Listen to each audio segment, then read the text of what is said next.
doing in Gaza. It's not a matter of right or left. It's a matter of what's Europe's interest right now. It is not to have a fulminant Middle East war right now.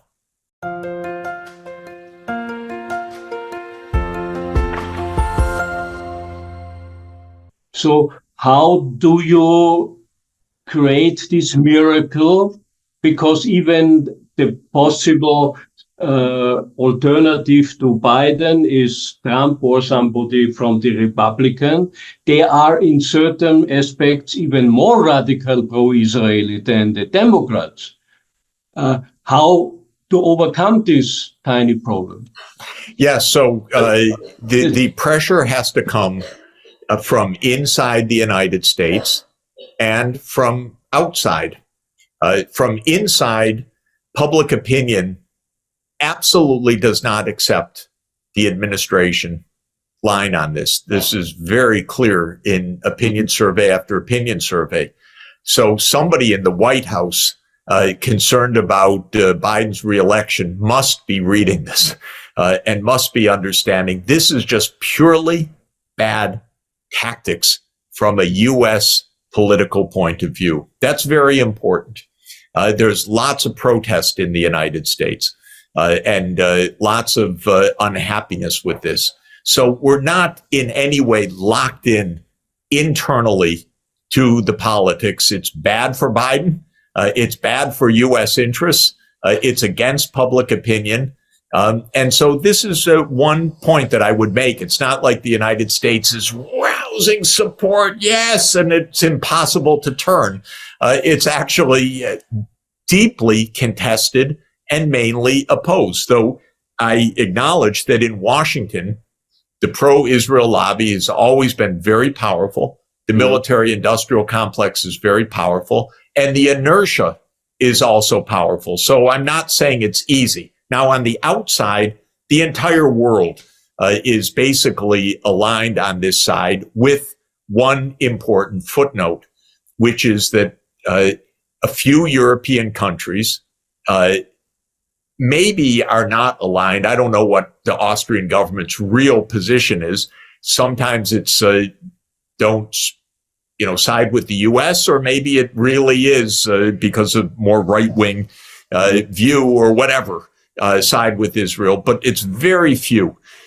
The problem in Europe is European politicians stop telling the truth about almost anything years ago because all they want to do is side with the United States.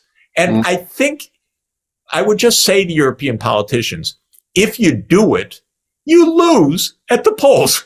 There isn't a popular government in Europe right now because it's incredible. This is so much against Europe's own political interests. So I would say, think through this honestly and then say, it's right. We're not against Israel. We just need to move to a two-state solution. And the United States, come over here, buddy. You know it too. Let's move to a real solution. I'm waiting for European politicians to regain 2 feet on the ground, their head out of the clouds or out of U.S. control, and just state clearly, straightforwardly what is right and also what happens to be in Europe's interest. But by the way, what happens to be in Israel's interests as well, because nothing that's happening is doing anything other than gravely threatening Israel's long-term survival.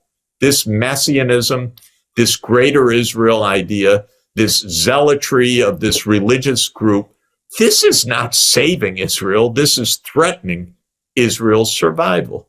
So I want European leaders just to think clearly and honestly about this, because that'll also help the United States get to the right place. I think there is a lot to say about the European leaders. I think the European leaders, there are no leaders, you know it better. And there is another tiny problem. We will have also an election this year, in some European countries, but in the European Union for the European Parliament.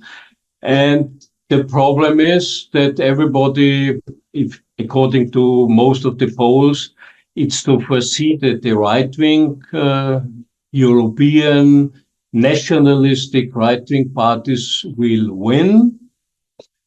And the problem is they are even, at least concerning Israel, they are also in the meantime, also many of their parties, if to go back history, you know where they come from. And this is a historic cynicism. I think that these right-wing fascist parties, now they are on side of Israel, which is unbelievable for anybody who knows history and who knows how things happened, that these parties who are sometimes in internal issues, they are racistic, they are fascistoid right today, but when it comes to Israel, they are supporting the Jewish state. Yeah, supporting the Jewish state is one thing. Supporting what is called Greater Israel to dominate the Palestinians is so senseless for Israel and for Europe that everybody should take a deep breath and understand that. How many self-wounds does Europe want? How many crises, how many wars does Europe want around it? And I would ask the European leaders, the reason why the right is growing is in part because the so-called center or center-left all was gung-ho with the United States for NATO enlargement and for the war in Ukraine. And of course, it's been a disaster for Europe. It's been a disaster economically for Europe. It's been a disaster from a security point of view for Europe. So it's not even left-right. It's a failure policy that the current European governments have pursued, and they are opening up their way for an opposition to arise.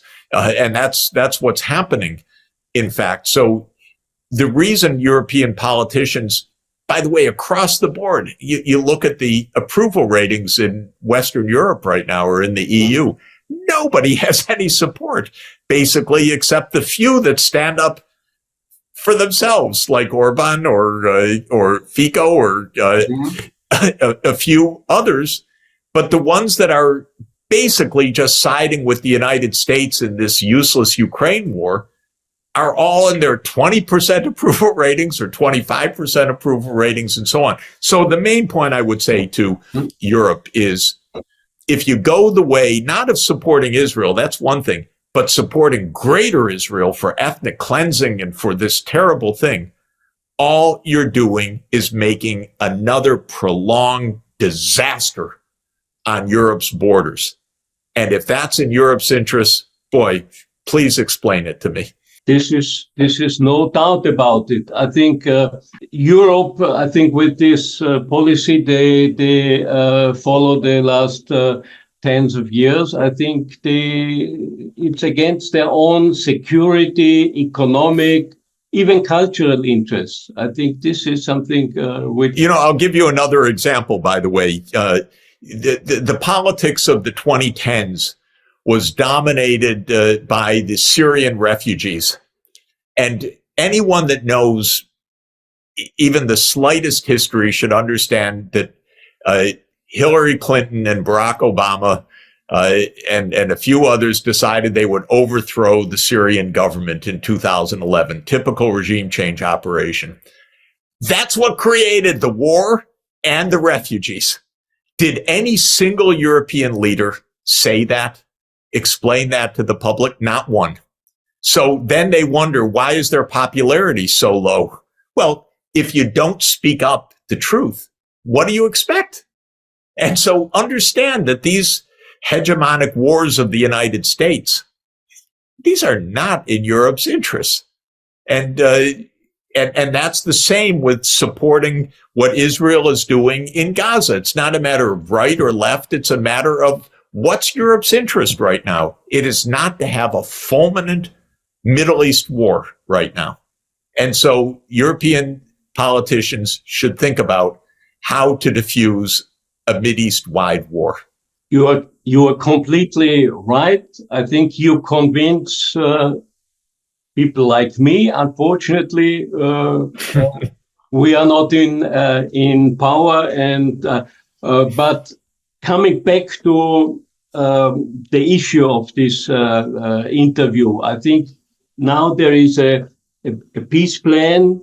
It's even economically, we didn't even mention it, but which is interesting for me, since you're also long experienced in economy. I think one important but not so much debated proposal is the establishment of a new UN fund.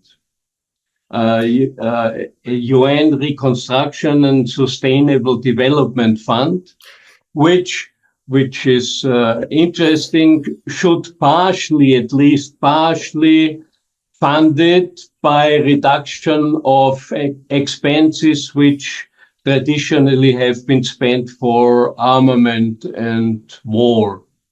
You know, outside the UN, across the street from headquarters, is what they call Isaiah's Wall, which is the inscription of the prophet Isaiah, chapter 2, verse 4, which says they shall beat their swords into plowshares and their spears into pruning hooks. Nations will not make war on other nations, neither will they teach war anymore.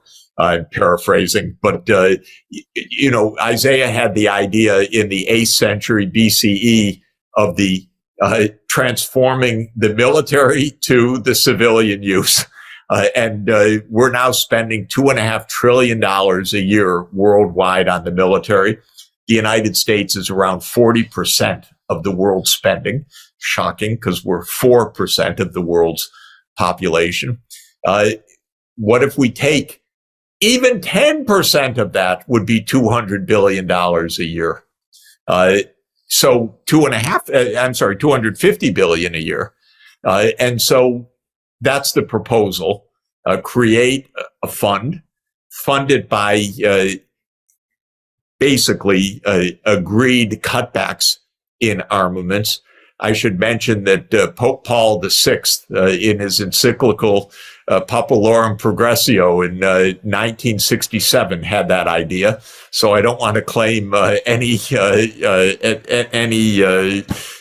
precedence to this, but I do think it's the right idea. The UN in general does not command much in financial resources. It needs to have a bigger budget to do good things. And one way would be military cutbacks that are rechanneled to sustainable development. We could continue hours and hours and hours, since many things have been already discussed for many years. But it's interesting that now this plan is here. I think, do you have any ideas how to make it even more popular? Do you intend to present it to other international bodies? And how should this come to reality? I'm discussing these ideas with UN diplomats all the time. And I've discussed it with Palestinian diplomats and with diplomats from around the Middle East. There's a lot of resonance with this. I personally am continuing to urge an immediate membership of Palestine in the UN as a UN member state. By the way, Palestine is a state recognized by 140 other states, but it is not recognized as a UN member state, only an observer, as you rightly pointed out.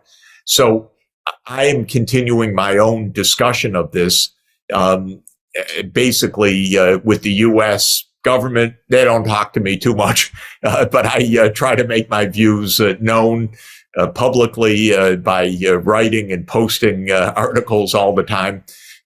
And I'm writing to politicians in the U.S. who are quite resistant in general because their modus operandi for decades has been never show any space at all with Israel. But I'm telling them it's not working. It's not working from any point of view. You need to rethink this. So they have a few days of rethinking before the Congress comes back. The White House cannot be very comfortable. We hear lots of stories about pretty harsh talks between the U.S. and Israel right now. I believe that that's true. One of the U.S. carrier groups has been withdrawn from the Eastern Mediterranean and is on its way back to the U.S. That is a signal that the U.S. does not want a wider war in the Middle East. I think that's absolutely right. The U.S. is exhausted of war, and an election year, it would be the end of Biden's chances at all. So this is the time for pushing the politics, because it's a case where the right thing to do, the politically expedient thing to do are the same. And so I'm going to continue to push hard on that. Do you have any hope in, I think you mentioned it and everybody knows it, I think 2/3 of the international states are in favor of this kind of political and economic solution. Unfortunately, they don't have any veto at the UN. But there is something else. There is an increasing number of states working together. I think, and the South African move to the International Court is interesting because South Africa, on the other side, is one of the leading member states of this newly established group, the BRICS group. And they have even already established a kind of new banking system, financing system. Do you have any indications or ideas that from this side, more than just political statements will come to support your suggestions? Well, the BRICS countries, all of them are on the same side that I've been advocating. China, Russia, South Africa, India has expressed also some clarity on this. Brazil, certainly. And now you have new BRIC states that have just joined: Egypt, Ethiopia, the Emirates, Saudi Arabia, and Iran. It's a powerful group. They're all on this side. Actually, it's interesting for me, the fact that Iran is now a BRICS member is actually going to moderate Iran, make it part of what could be a BRICS-wide consensus on a good solution. So this matters because the U.S. also looks out and says, you know, our diplomacy, we're isolated, whereas China's and Russia's diplomacy is growing in the region. This cannot make anyone happy. And we know that in the U.S. State Department, there's a lot of unhappiness about the U.S. administration policy. We don't hear all the details, but it boils over every few weeks. And so we hear about the protests coming from inside the professional diplomatic service of the United States as well. So I wouldn't give up in any way on a political change where the United States one day says, you know, we need to move forward to a real solution here. This is where I think it's very appropriate and timely to think straight. And if the European leaders are too afraid to say it in public, they should be saying it. They should be saying it in private to their American counterparts. They should, yeah. So I think it's time. I think we exceeded a little bit our usual limit. So thank you very much, Professor Sachs. I think it was very interesting. It's important, and I think we should really invest more and more time to publish these ideas, and maybe even outside the usual normal circles we have in New York, in Brussels, because the world is much bigger and in the long run more or less more powerful than the world which runs the business till now, but it will come to an end. And the Palestinian-Israeli issue. Of this charged rhetoric right now, and do you think the U.S. is actually seriously interested in seeking an off-ramp at this stage? Well, I take all of this very seriously because we have a war between two nuclear superpowers. So this is a terrible situation. This is a war between Russia and the United States. The U.S.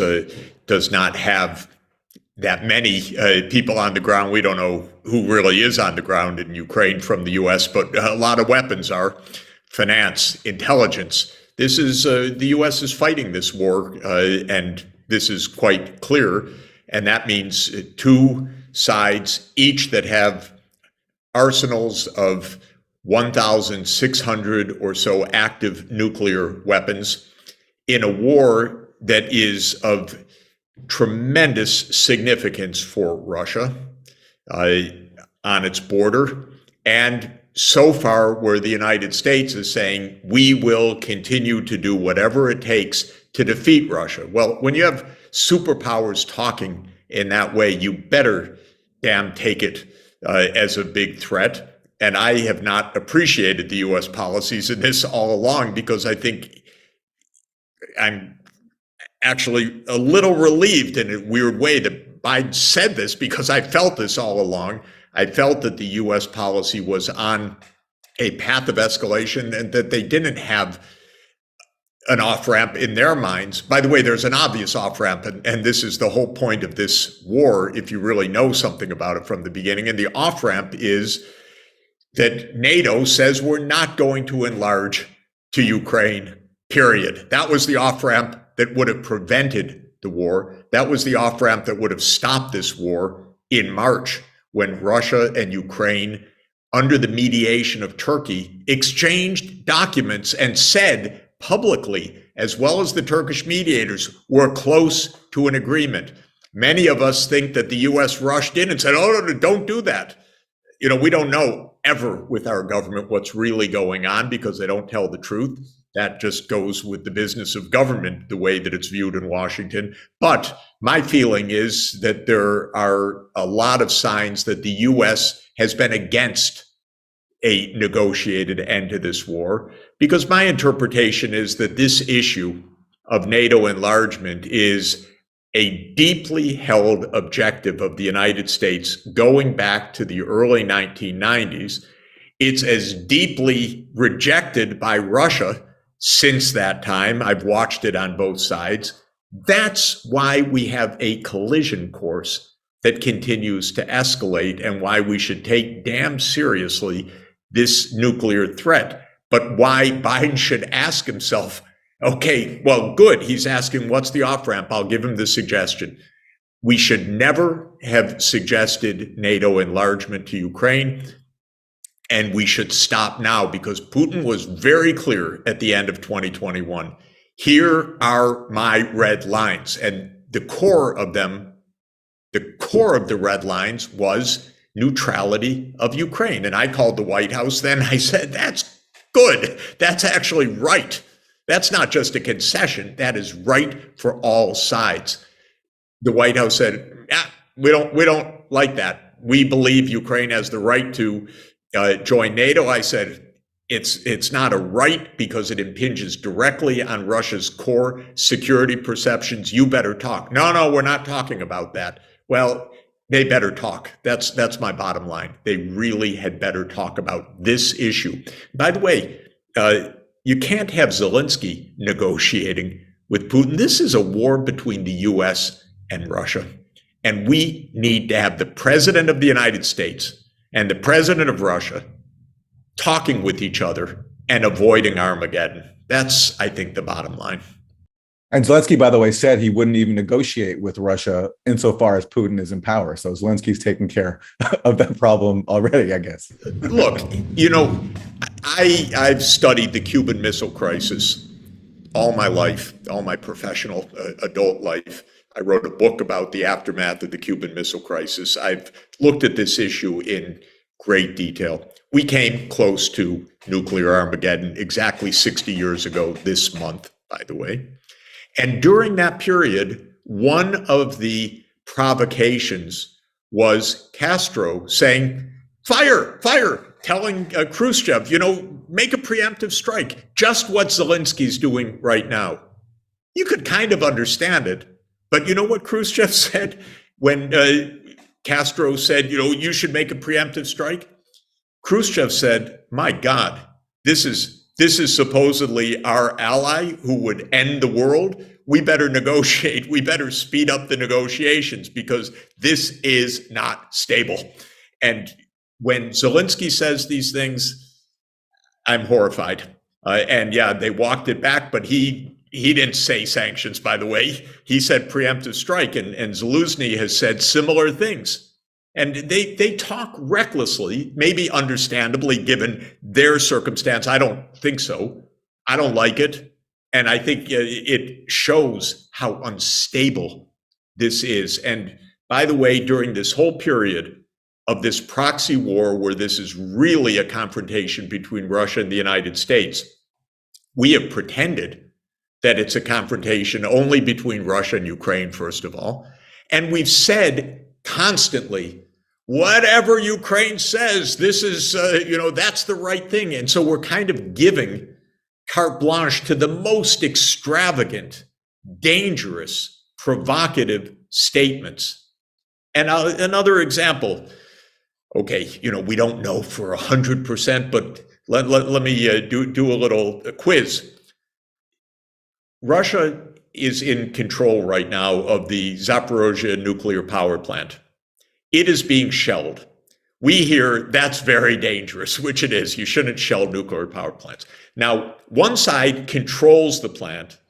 So who is actually shelling the plant? Well, our media say, oh, we don't know who's shelling the plant. And they can't put one and one together to say, well, if Russia's in control of the plant, maybe they're not shelling their own plant. Maybe it's Ukraine shelling the plant. Well, I can tell you, I speak to a lot of people.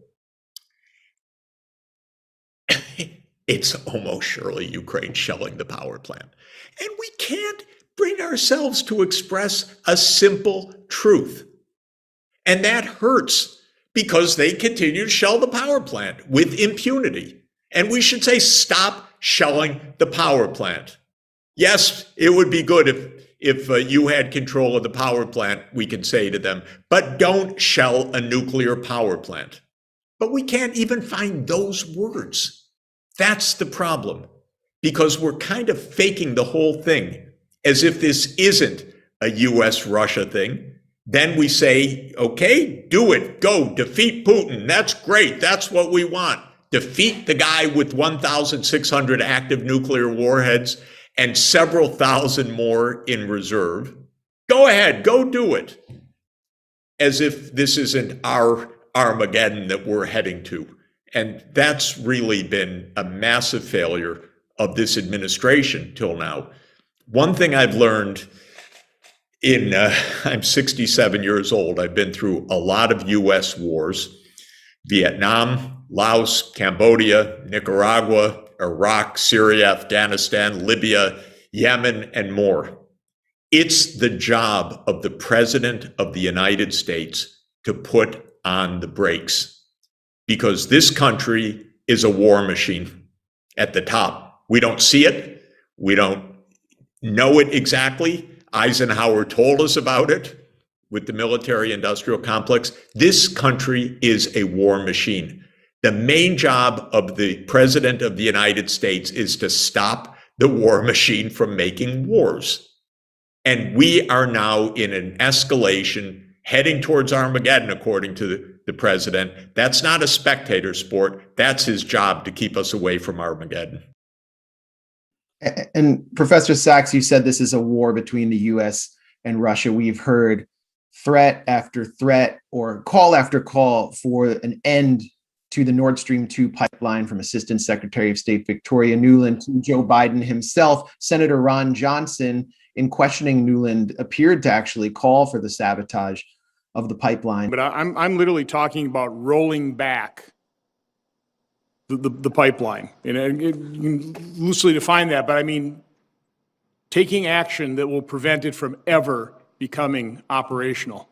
So who do you think is responsible for the worst act of industrial sabotage in recent memory and maybe in long memory? And what would their motive be, considering that the German economy was on the hook here? I've said I wasn't there, but my guess is just like I think Ukraine is shelling the Zaporozhye nuclear power plant, I think the United States blew up Nord Stream. And they told us, Biden said it in February, said if Putin invades, Nord Stream is over. And then a reporter said, well, what do you mean, Mr. President? How are you going to do that? He said, we have our ways. We have our ways. We will bring an end to it.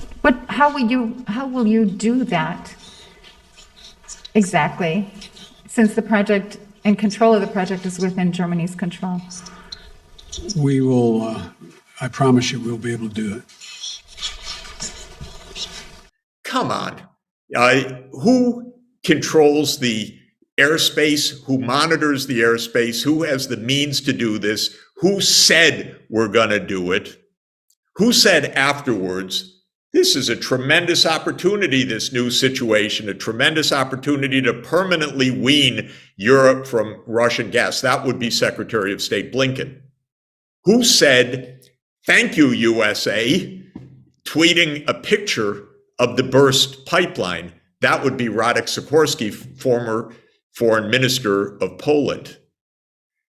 And by the way, I've been in touch with reporters in papers that say we don't know, or even worse, who say Russia did this. And then I talk to very senior reporters, and they say, Jeff, of course it's the U.S. What do you think?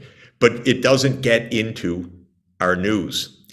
My guess is that we're going to hear from Europe's investigators in a week or so. Very hard. We don't know. Trail went cold. Very hard to tell. We'll keep looking, but we don't know. But terrible blow, terrible blow. That would be consistent with the U.S. doing it. And the fact that things went a bit quiet after this, rather than parliamentarians throughout Europe demanding our core infrastructure was blown up, tells me that they're told, keep it quiet, keep it quiet. We don't really want to know exactly what happened. So I can't prove this, but it sure does, to my mind, put all the suspicion on the U.S. side. Warnings, motive, capability, subsequent behavior, strange statements. To my mind, it adds up. I don't think Russia would blow up its core infrastructure. That doesn't make sense. And anyone else that did it would, with Poland or Denmark or anyone else, that would be NATO. That would be with the U.S. President Joe Biden has said, Professor Sachs, that there will be an investigation into what he has deemed an act of deliberate sabotage. He said he'll send divers down, which is interesting because he knows that divers can reach it.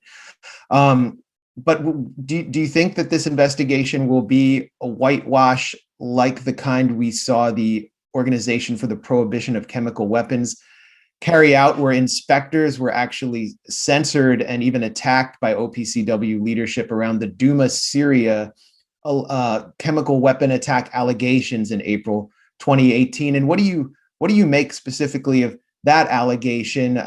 My colleague here, Aaron Mate, has done as much to expose the cover-up as anyone, so it's a real issue of interest here. Well, on this, the pipeline, the U.S. can't be the one investigating if the U.S. is the most likely culprit. I mean, they can, but we're not going to find any credibility in what comes out of this. So I think the idea of an independent and transparent investigation would be great, but I'm not holding my breath. So the U.S. may say something. Again, I'm 67 years old. It took me a long time to grow up to know that almost everything we hear is not true. We are a security state. We have a secret state, which runs most of our foreign and military policy, of course, and we don't hear the real thing. So I'm not putting too much stock in what the U.S. comes up with. I'm a little more curious about what the Europeans say. It's their infrastructure, after all. It's their economy. It's their gas pipeline. And you would think that they might be interested in actually knowing. But what's also true is that if they do find out or they do know, which I presume they do, they're not speaking also because, the U.S. they think is their security umbrella. I think the U.S. is the great provocation that threatens Europe just about as much as anything right now. So I don't know if we'll ever find out the truth, but frankly, there are so many issues that we never find out the truth about because we never really look. And when you have a state based on secrecy and impunity and, like in Love Story, never having to say you're sorry, the CIA doesn't say, oh, we made a mistake, so sorry, let's have a careful review of what we've done. We're not going to find out about Syria. We're not going to find out about this, not from the U.S. at least.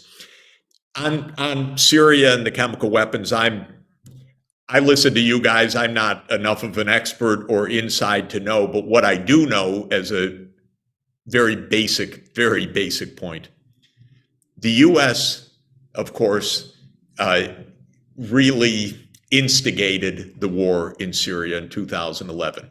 It was the plan, like 100 times before, to overthrow Assad.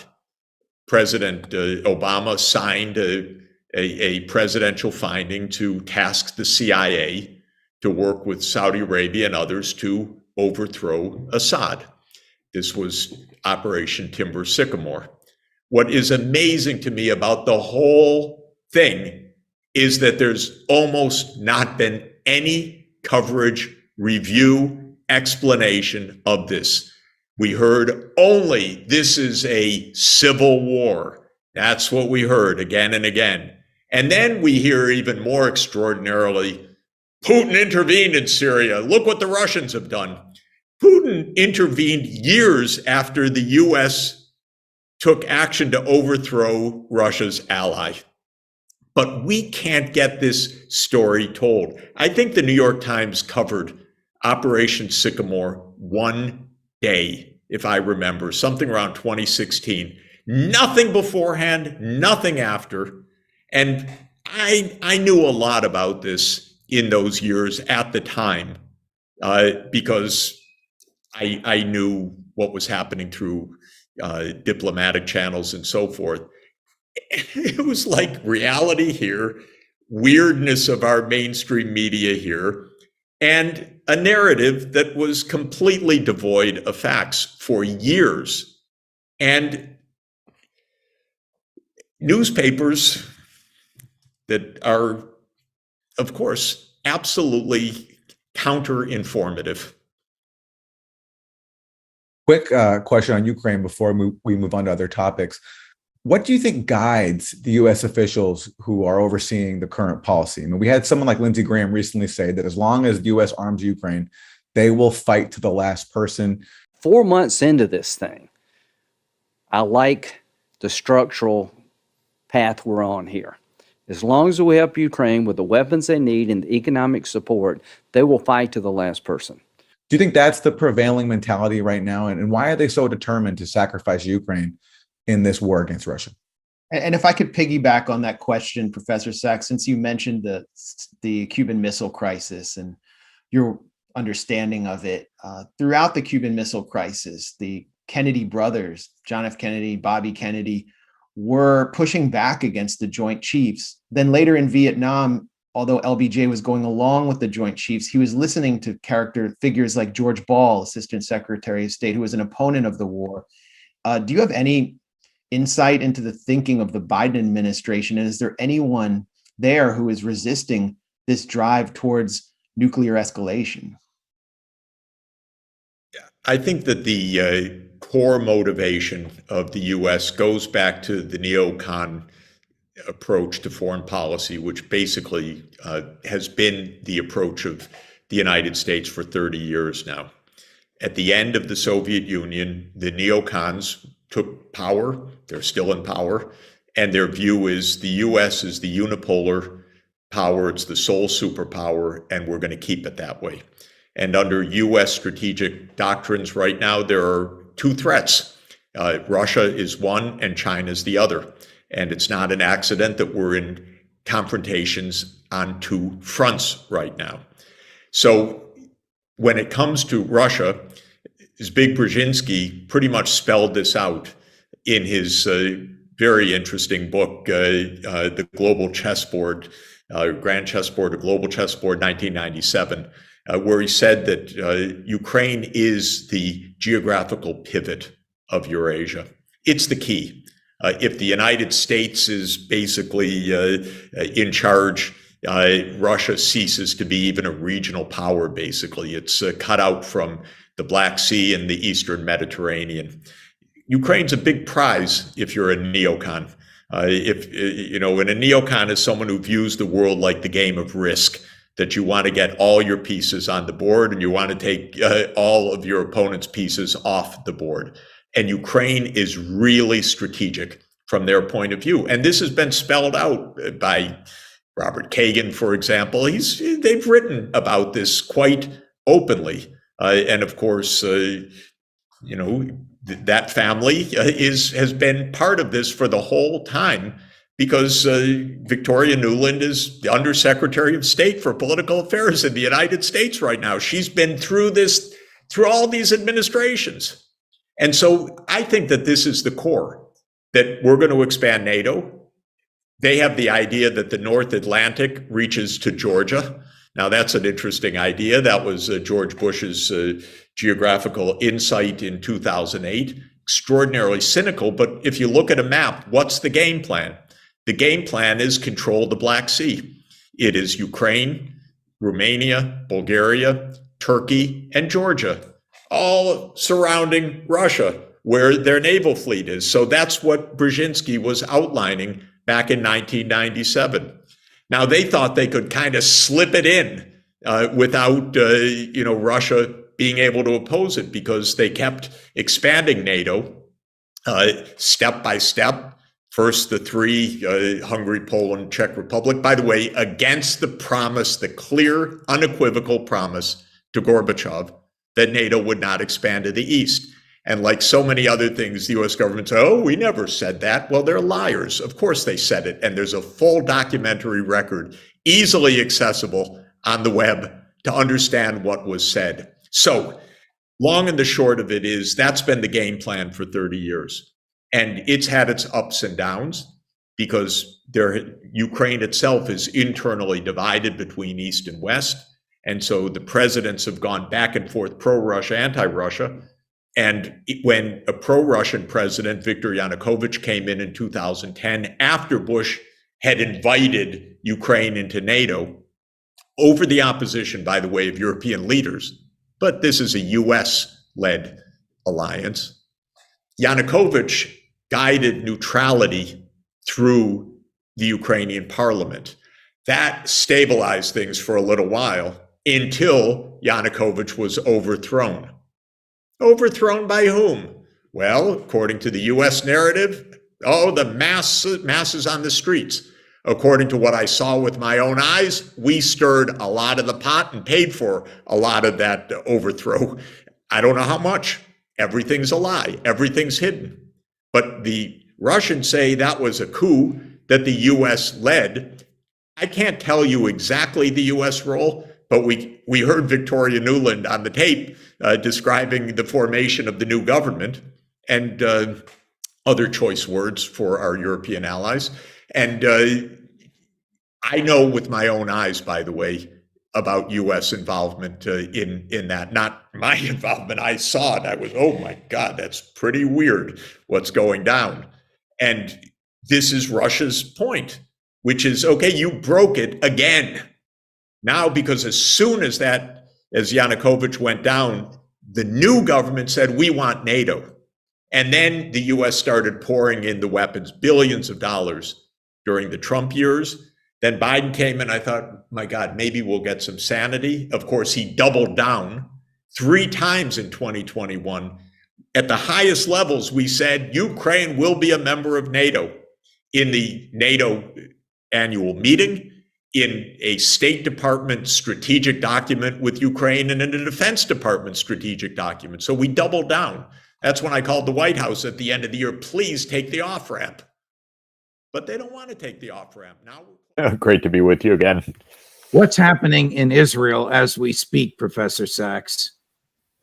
Well, I'm just reading the news service reports, so I have no inside information at all. Of course, the situation is horrific.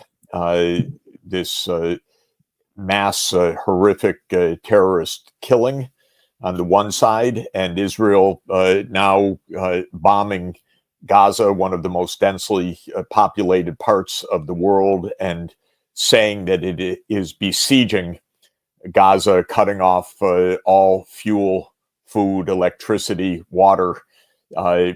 It's, of course, a catastrophe from a humanitarian point of view, a catastrophe from a political and social point of view.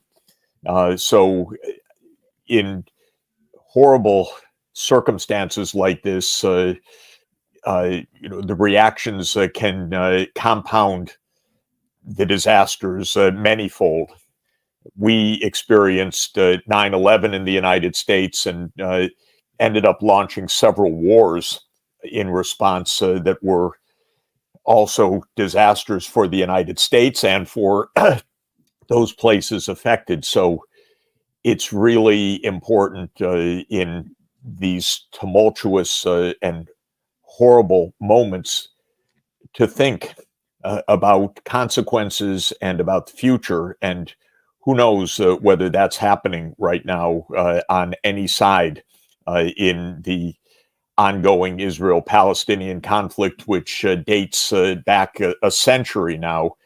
So one could see horror compounded by horror, and that, of course, is my fear. Professor Sachs, you're one of the more intelligent people I am privileged to know, and I've been asking this all day and can't seem to get a straight answer. How could Mossad, MI6, and CIA not have foreseen an attack that came from air, land, and sea involved thousands of human beings? Look, what we see repeatedly in the upper echelons of government is self-delusion and self-deception. We had our National Security Council lead, Jake Sullivan, say 2 weeks ago that the Middle East is at the quietest time, I think he said, in decades, Yes, a couple of decades. This is delusional. It's just willful thinking, motivated thinking that you want the situation in reality to be as you want it to be rather than as it is. So I'm not surprised by great errors by badly run governments. The Netanyahu government is absolutely has divided Israel. It's filled with right-wing radicals, as people know, and it divided Israel profoundly. How can one be making good judgments in such a circumstance? What we have in the United States is delusional about foreign policy and foreign affairs around the world. We declare things like Sullivan declared because that's the way we want them to be, not the way that they are. And this is actually not so unusual to see such blunders, because we think that governments are, led by fact-seeking, intelligent people. They're led by power-hungry people who have a motivated agenda and then interpret the data that they want to see, not the data as they come. And I think that this is basically what's happened. I don't have the deeper minute by minute understanding of this, but I think one shouldn't be surprised by a government like the one in Israel right now misjudging profoundly. because it's misjudging on many fronts. It's divided the country. You had millions of people in the street protesting against the government just weeks ago. Well, this is part of the same phenomenon. Does this unite the Israeli people behind Prime Minister Netanyahu, or is his tenure in the Prime Minister's office finally coming to an end? Both. The immediate responses unite around a leader. The response the moment later is what a disaster, time for this one to go. So this is the end of Netanyahu, but not in days, but counted in months or a short period of time. This is a complete disaster for this government. It will fall, but in the very short term, the response will be to unite. The Israelis are looking for 155 millimeter artillery shells. We don't have them. We gave them all to Ukraine. How symbolic is this of our ability or inability to support two wars? What we're hearing, again, I'm only a consumer of this information. I have no inside track at all, but we're hearing literally this morning reports that shells are being shipped from Poland to Israel that were intended for Ukraine for imminent delivery.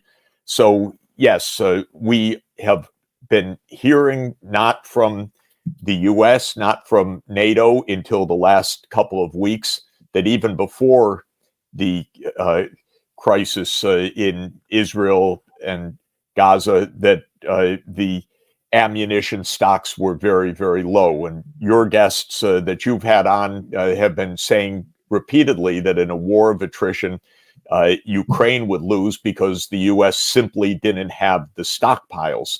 Right. So this is what we're seeing right now. And again, reports on the ground, not that I have any inside information, but as I listen, are saying that Ukraine basically stopped almost any kind of operations other than trying to dig in, which they may or may not be successful in doing because they just don't have the ammunition anymore. And they're certainly not going to get it in this context. Okay. So because of its historical relationship with the United States, certainly in the post-1948 era, Israel will go to the head of the line when it comes to whatever military equipment we have that we can afford to get rid of. You just pointed out that that's happening in Poland, of all places. Yes, this is right. It's, of course, and understandably going to be viewed as a dire emergency. It's got a political priority in the United States, and it has to dawn on the Ukrainians that this is yet another disaster that is compounding what was already a disaster had they accurately assessed the situation. Of course, everybody lies. Everybody propounds false information in this.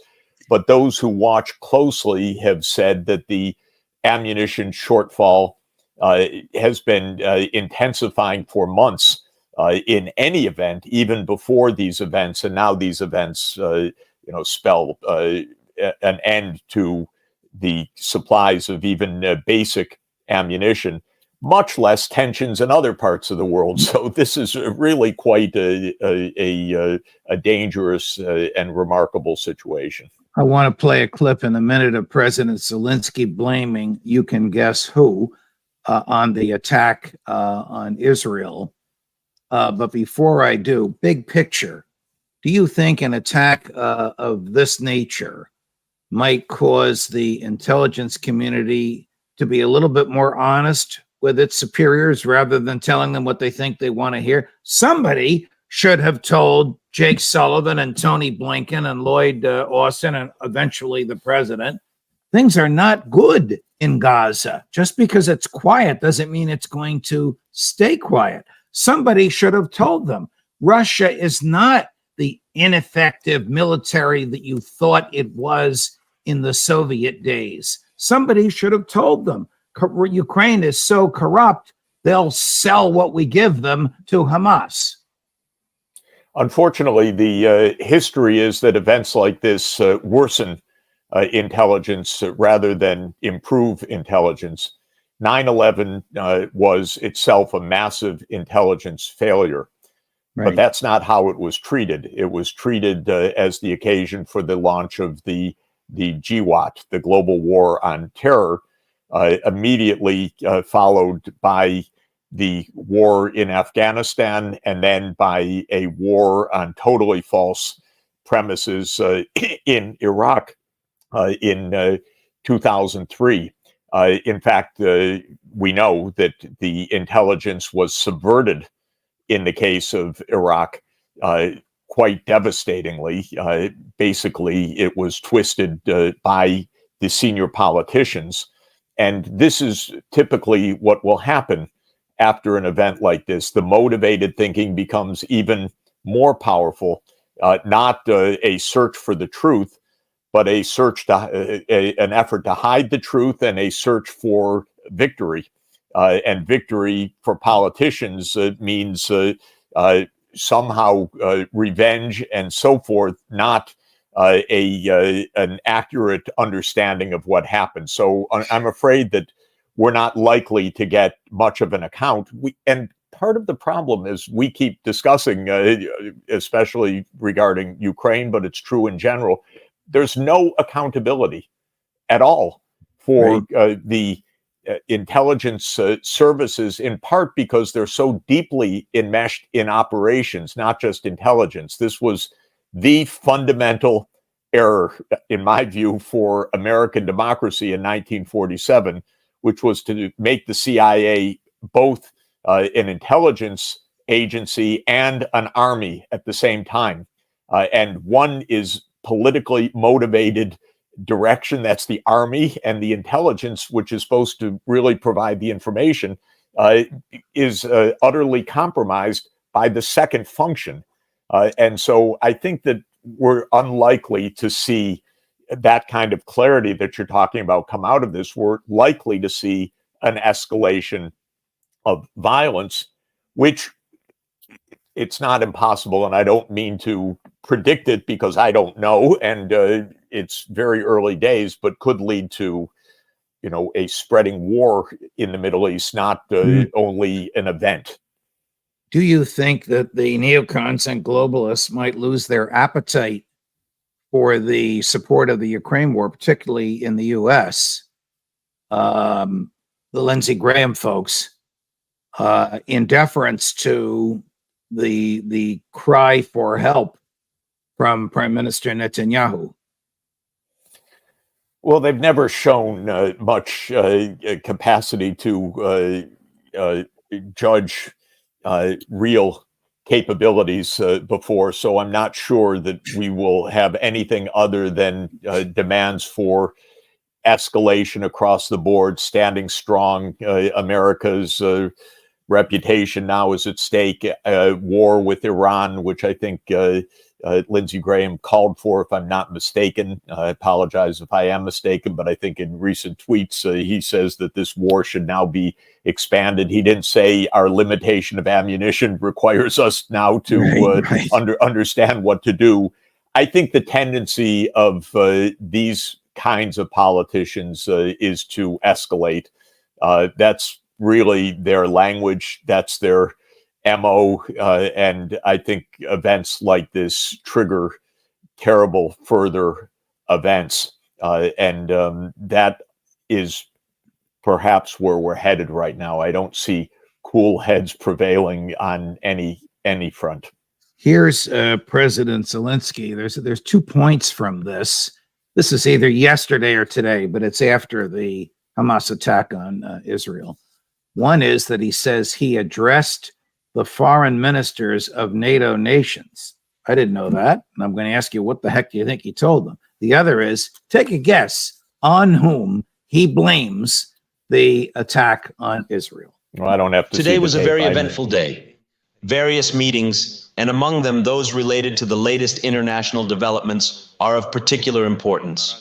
I held a meeting with the heads of our intelligence, main intelligence directorate, and foreign intelligence service, as well as with our diplomats on the situation in and around Israel and on the overall situation in the Middle East. This is of fundamental importance for us, not only for Ukraine, but also for the entire Europe. According to the available information, a very clear one, Russia is interested in triggering a war in the Middle East so that a new source of pain and suffering could undermine world unity, increase discord and contradictions, and thus help Russia destroy freedom in Europe. We see Russian propagandists gloating. We see Moscow's Iranian friends openly supporting those who attacked Israel. And all of this is a much greater threat than the world currently perceives. The world wars of the past started with local aggressions. We know how to counter this threat. We are preparing appropriate steps. And most importantly, we are defending the need for maximum unity in the world. Today, I address the NATO Parliamentary Assembly, first of all, on the issue of unity. Every state in the world must now choose how it will defend international law. He's got to be terrified that the neocons and the globalists will lose interest in him. I almost can't imagine what he would have said that would have been accepted as rational to the NATO. I've never even heard of this thing. You would know it. The NATO Parliamentary Assembly. Is there a NATO Parliament, Professor Sachs? I think it is. I'm not even sure, but I think he means parliamentarians from NATO nations, not a NATO parliament per se. So it's parliamentarians that are from NATO countries. Oh, the chilling part is basically, not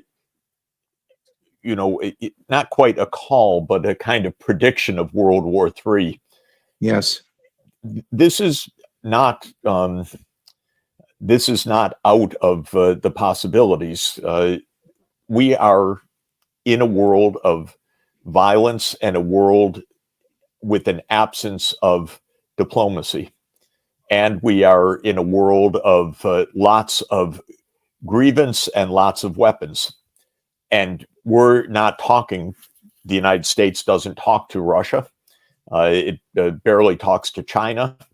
It does not, of course, talk to Iran. And the truth is that there is absolutely the possibility of these wars spilling more and more widely to utter disaster. In fact, it is the dynamic of war that it spreads unless there are leaders smart enough to stop it. And the American mindset from World War II is you don't stop it, you completely defeat your enemy. Unconditional surrender is an American idea. The problem is in our current age, it's an impossible idea. That impossibility is not accepted in American ideology and among these leaders.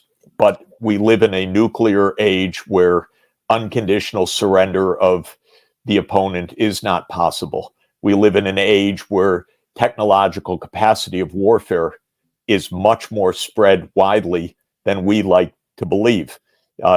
We thought Putin could never stand up against NATO weapons. We thought he would just simply back down. We thought a lot of things. The Israelis really thought that they were completely secure and had no reason to negotiate with Palestinians on anything. They really believed that a few days ago. And all of that mindset is false in our world today. If we don't have diplomacy, we won't have peace. If we don't have peace, we will have spreading war, actually. So Zelensky's, it's very chilling to watch that. It's almost like a clip from a movie, not a real life discussion. You know, he looks like a character in a movie, and he was a character in a movie. And that was his career. But it looks like something that you would see in a movie theater, not something that you expect to see in real life. And he talks about unity. He means exactly the opposite of unity. He means our side needs to defeat the other side. So he's talking about the deepest division possible and acknowledging basically that it could mean World War III, but in such circumstances, we need to be united, we, our side. Are you worried that if the Israeli Defense Forces go too far and literally level Gaza, and if the United States Navy shells Gaza either directly or through jets that are on the Air Force carrier, that Saudi Arabia, UAE, Iran, Jordan, Egypt are not going to sit still? Yes, I think that if there is a full-blown attack on Gaza, there will be a wider war. Iran and others would probably call for that, and there would be probably some reaction in that way. In other words, a full-blown attack against millions of people trapped in this very, very small, extremely densely settled enclave would be a prelude, quite possibly, to a wider war. Secretary General Guterres said today he called on Israel to abide by international law, by international humanitarian law, by international law of warfare. He said that besieging Gaza would, cutting off all food, water, power, would violate international law. If I heard correctly, the quick tape, remember, I'm halfway around the world, so I'm just hearing parcels of information, but clearly the Secretary General warned specifically about that kind of overreaction, and not only that it would be a violation, a deep violation of international law and a humanitarian catastrophe, but I think that we have to judge that it could absolutely lead to a wider war. Here is the UN Secretary General in New York earlier today. With a 56-year-long occupation and no political end in sight, it's time to end this vicious circle of bloodshed, hatred, and polarization. Israel must see its legitimate needs for security materialized, and Palestinians must see a clear perspective for the establishment of their own state realized. Only a negotiated peace that fulfills the legitimate national aspirations of Palestinians and Israelis, together with their security alike, the long-held vision of a two-state solution in line with United Nations resolutions, international law, and previous agreements, can bring long-term stability to the people of this land and the wider Middle East region. Know him, you've advised him, you talk to him just like you and I are talking now without the cameras and microphones. Is there little more he can do than make public statements? You know, I've advised 3 secretaries general. It's an incredible and unique job being secretary general. All the problems come to you, but all the power resides with the major powers. And so he embodies international law. He embodies the decisions made by the global community, but he can't enforce any of those. That depends on the United States, China, Russia, UK, France, the permanent 5 members of the Security Council, together putting into practice the decisions that have been made by the global community, including the UN Security Council. But what he also noted is this is 56 years onward of this occupation, and there is no two-state solution in prospect because a significant part of the Israeli politics led by the current Prime Minister Netanyahu and a significant part of the U.S. politics that supports Israel has never wanted it.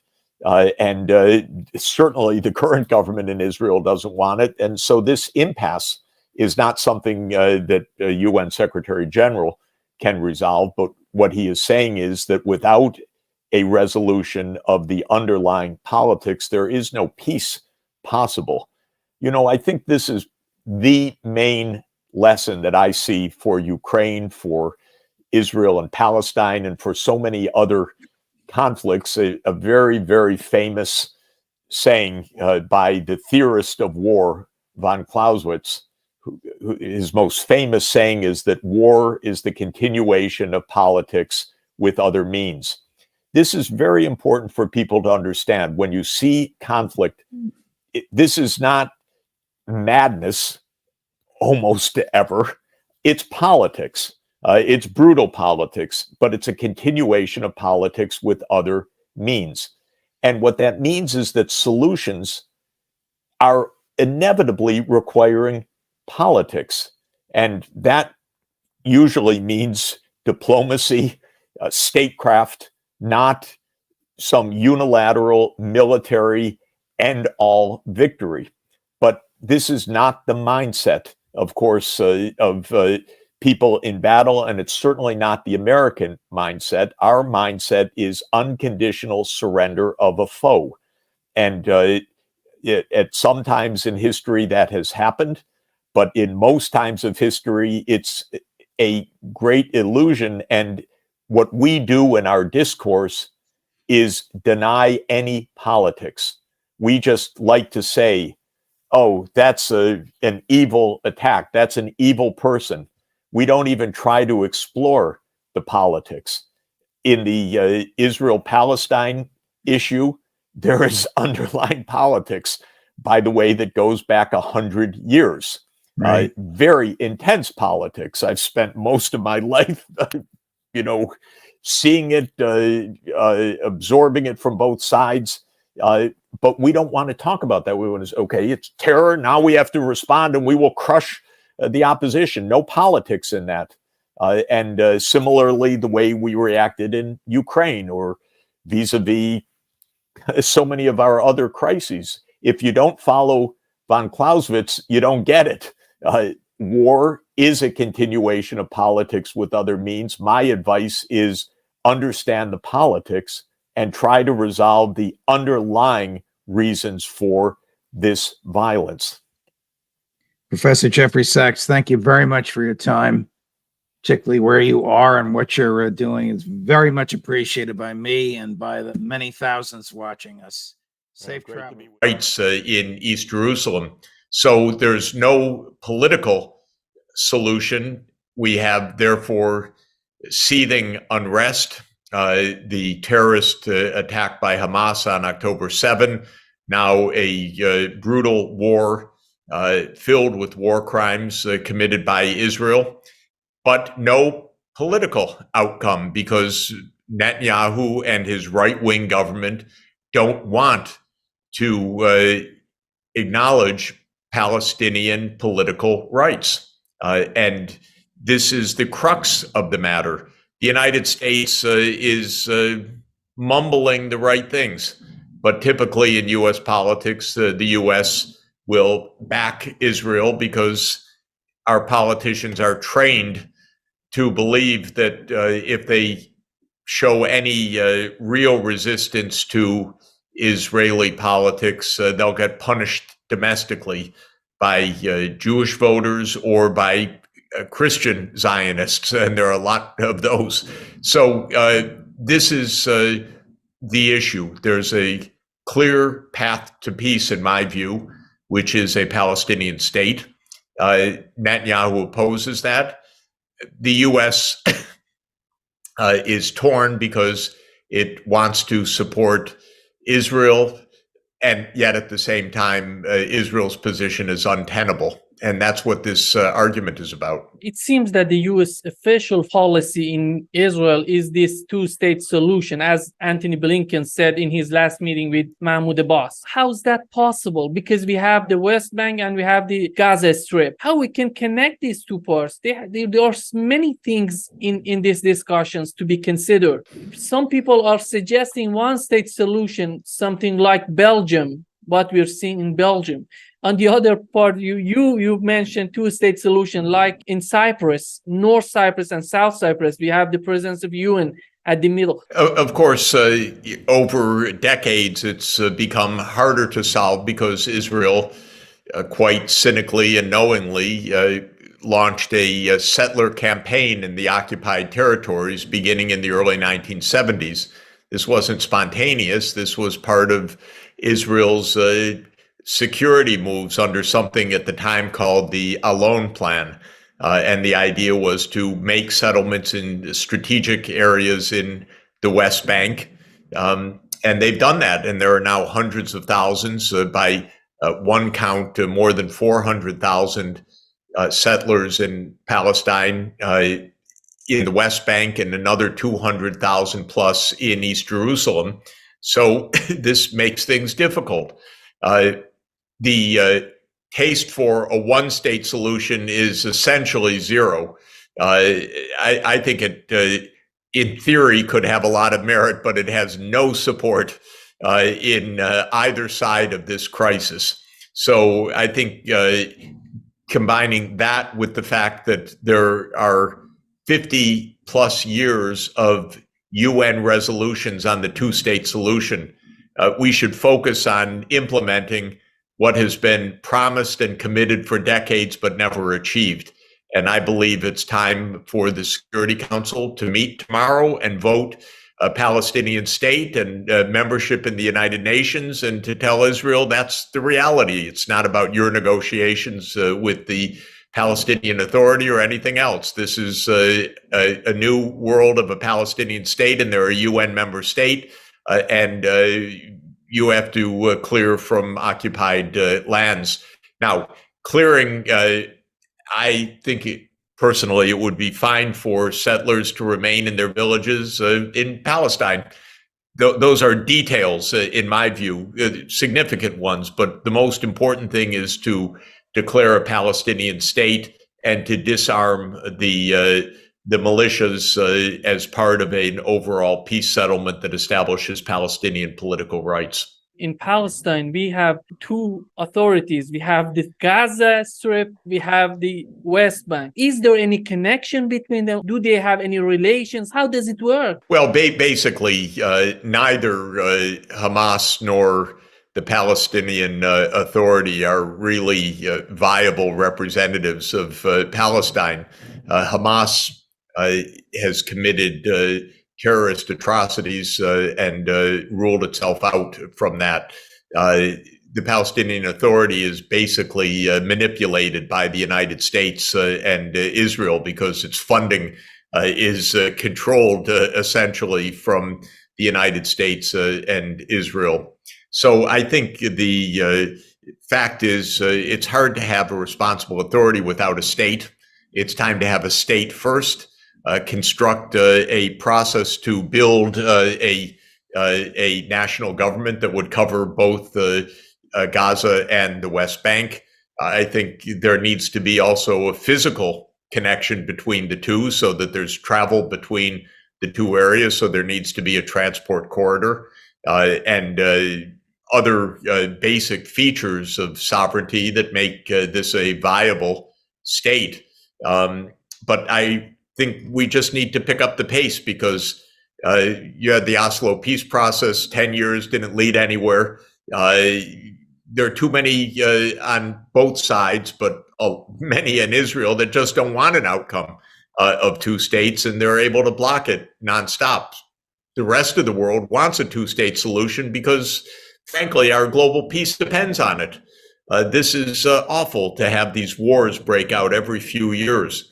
And so it's time really for the Security Council unanimously and the General Assembly maybe by a vote of 192-1, if that's what it takes, with Israel being the only one not on side, to establish the basic parameters of peace. How do you see the Netanyahu administration? It seems to me that they don't have any long-term policy for that region. At the end of the day, they have to learn how to live, how to coexist with these Arab nations.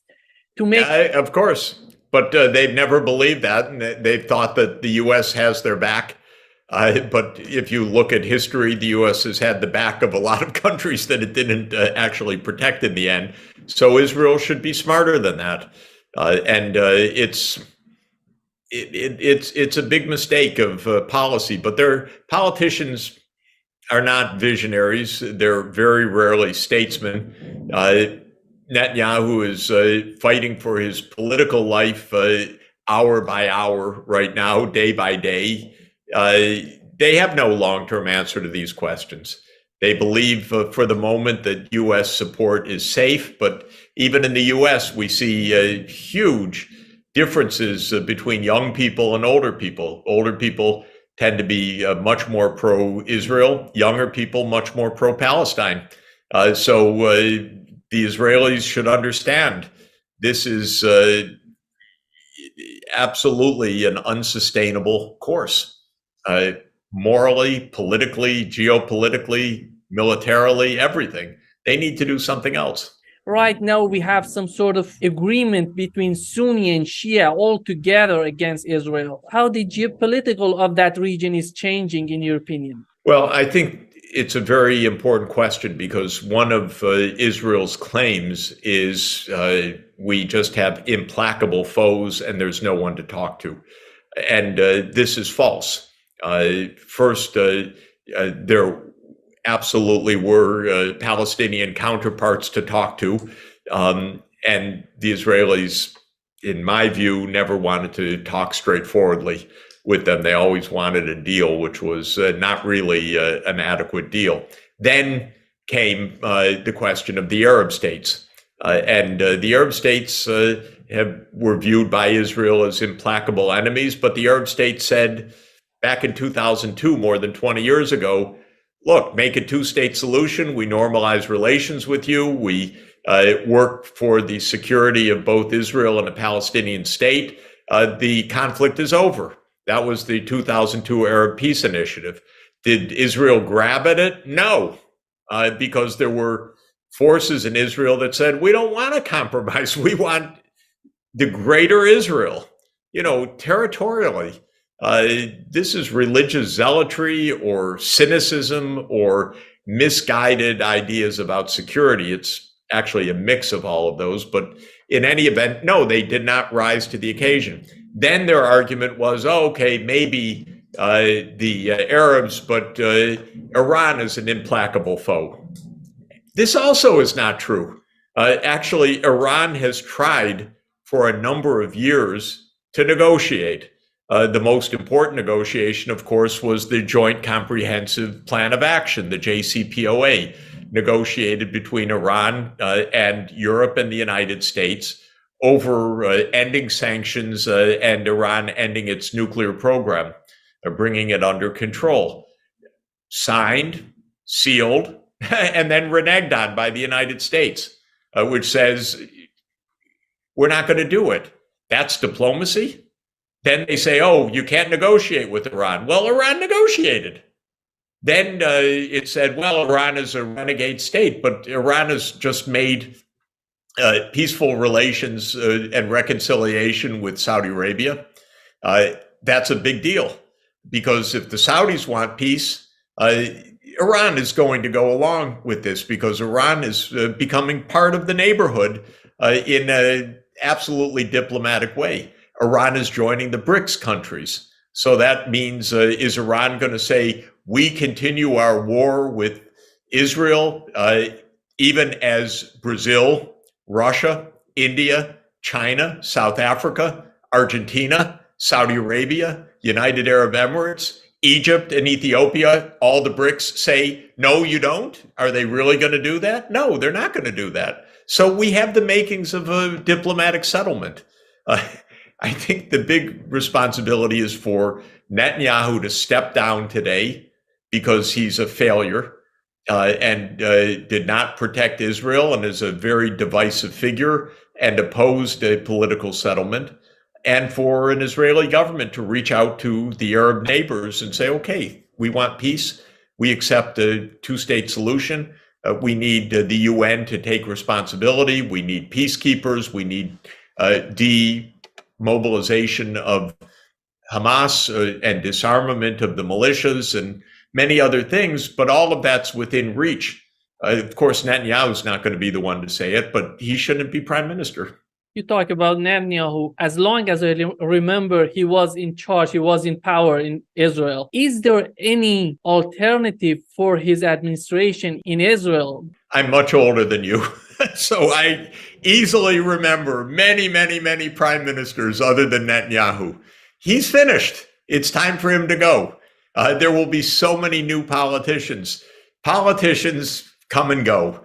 There are not indispensable politicians. And what there is the structural realities. And Israel's structural reality is that it needs to accept the Palestinian state and it needs to make peace with its neighbors. And I'm sure that there are going to be politicians that will fill the bill because politics is like a job search.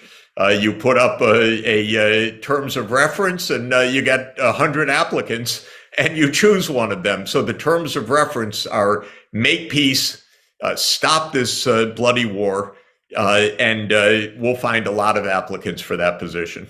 Turkey has a very crucial, important role for Israel. How do you see their relations right now?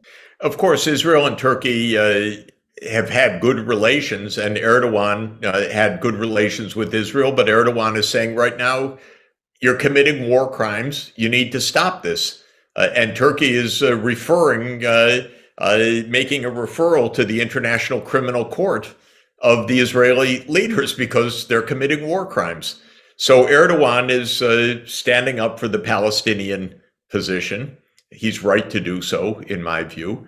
He's not anti-Israel, but he is absolutely against this war, and he's calling it straight.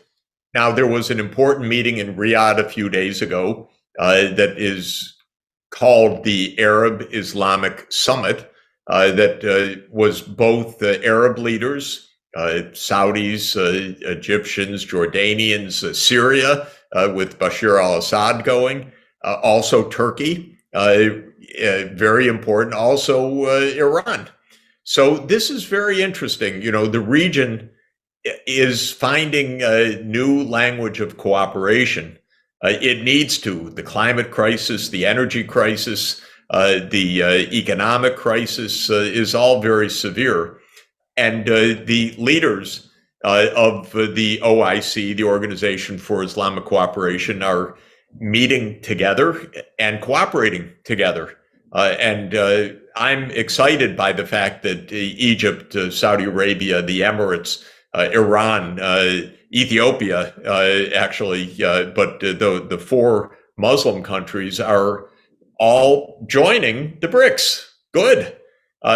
This is a lot of regional cooperation that I think is quite important. And I think Erdogan plays a constructive role in that and aims to play a constructive role. How much is the influence of the U.S. foreign policy on the Netanyahu administration, on Israel? How do you see this? Can they force them to do something? Can they pressure them to do something, in your opinion? Yes, I would say the U.S. influence is decisive because if the U.S. Does not have Israel's back militarily, Israel has to have a political approach. Israel needs artillery shells. It needs the backing of the U.S. fleet. It needs military support, financial support. If the United States says, no, you have to stop, believe me, Israel will stop. It won't take long. What is Israel going to do? It depends on the United States. But the idea has been all along that Israel has the upper hand because of U.S. domestic politics. But I think that this is changing. Do you see any possibility of a larger war in that region? Because we remember we had in Syria, during Obama administration, we had some sort of false flag attacks, operations. And do you see anything like that to happen in that region? I would say for two reasons, the answer is yes. One is that sparks are flying, missiles are flying, American soldiers are being attacked and wounded. Israel is bombing southern Lebanon. Hezbollah's firing missiles. There's every reason that this can spread. But I would say a second reason is my guess is that Netanyahu would like it to spread because if it doesn't spread, the pressure is going to come on Israel to end what they're doing. And what Netanyahu wants to do, I think, is to ensnare the United States into direct fighting. That would be horrible. It would be devastating for Biden's politics. So I think the U.S. will stay away, except if one of these missiles kills a lot of U.S. soldiers, it becomes very hard in the U.S. also to resist retaliation and escalation. So we need to end this before something gets out of hand. Wars like this can really get out of hand fast. Some politicians in the U.S., Lindsey Graham, is suggesting attacking Iran, bombing Iran. I talked with Colonel Larry Wilkerson. He said that it's impossible. We studied if we can win in a war with Iran, in a conventional war like Russia is doing in Ukraine. It's impossible to win this war without going nuclear. How do you see this issue? Is that a viable choice? Why they're suggesting that? Well, I would say two things. One, I'm very interested to hear what Wilkerson says because he knows more about this than I do. And second, I can tell you Lindsey Graham's an idiot. So I'm sorry to say it. We have senators that are idiots, and Lindsey Graham is a fool. And he's been a fool all along, and he's very dangerous, and there isn't a war that he doesn't love. And he has pushed the Ukraine war to complete disaster for Ukraine. And now he wants war in the Middle East. He's a fool. That's it. If this conflict goes to Hezbollah, then Syria, then Iran, it would bring in Russia and finally possibly China in this conflict. Look, all wars can spread when sparks are flying or bullets are flying or missiles are flying. You can always detonate the next weapons depot deliberately or inadvertently. You can always trigger another escalation. I don't think you can look at this and consider these people geniuses that are involved in this. They operate by limited information, gut, their domestic politics, their moods. And so this is very, very dangerous. Never let wars go on that can be stopped by negotiation because things can get out of hand. It was a few bullets that started World War I. And we should not underestimate the risks of this. Same with Ukraine, even till today. These wars need to stop. They need to stop through negotiation now. And it has been U.S. mistakes of not understanding negotiation. In Ukraine, the U.S. has rejected all negotiations up until now. In the Middle East, I think they sense they need to do something different because the whole world is aligned against this war, other than Israel. And so I think the U.S. leadership is feeling the tensions much more than in Ukraine. And that's why we're hearing even semi-reasonable things coming from the White House. They're not acting on them yet because, again, politicians in the U.S. are afraid to stand up to Israel, typically because of their perceived geography in Eurasia. We need to have peace. So Gorbachev said, we're going to have massive political reform. Of course, when you're coming out of a repressive system, all hell can break loose, and it did in certain ways, in certain places, war and huge disputes. But I thought, oh my God, this is a chance for real cooperation. My main point in the early 1990s was the United States should help make the transformation of the Soviet Union or of Russia to a democratic and more open and more market-based economic system. But basically what I said fell on deaf ears, mostly in the United States, not so much in Russia. Russia was kind of open to, well, if that's the right way to go. But in the United States, help them? Are you kidding? That was the view. And I regard that basically as the underlying deep source of our problems since then. We just want to be in control. We, the United States, it's a kind of mentality that goes way back. It's the American exceptionalism. It is the deep belief of many Americans and also at the top of the system that the world is only safe if America runs the show. And I don't see things that way. My view is other people don't want to be run by outsiders. They want to run their own affairs, but in a cooperative way. And therein lies the tensions. Every day to now with this war, we still hear U.S. leader of the free world, U.S. leader of the West, U.S. leader of NATO. It's this leadership thing. And of course, many Americans say, Sachs, are you crazy? Of course, that's the way. I just don't have that view. Well, in April, the Leadership Council of the UN Sustainable Development Solutions Network issued a statement asking the United Nations to do more to end the Russian war in Ukraine. Why did you feel like the UN wasn't doing enough to help bring an end to this war? Well, the UN means two things. First of all, it means its member states. That's 193 countries. And then there is the UN system of organizations and agencies and so forth. The real political base of the UN is its members. And in two senses, there's the General Assembly, which includes all countries, one country, one vote. And then there's the Security Council.